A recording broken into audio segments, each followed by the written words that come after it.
দোল খাওয়া। আম গাছের ওই ডালের ফাঁকে দড়ি দুটি ঝুলিয়ে রাখে, কাঠের দোলা বাঁধে।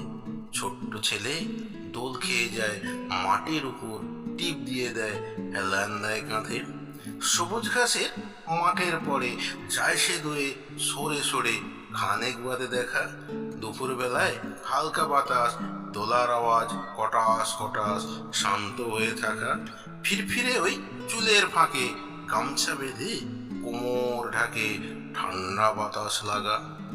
দূরে ওই শালুক ফুলে হাওয়ায় তাদের মাথা দুলে, ঘুমের ঘরে জাগা। গাছের গোড়ায় রাস্তা বাঁয়ে আঁকা বাঁকা, দূরের গায়ে আকাশ তলে মিশে। পুকুর পাড়ে ফড়িং উড়ে বেজায় শুধু ঘুরে ঘুরে ঘাসের উপর বসে।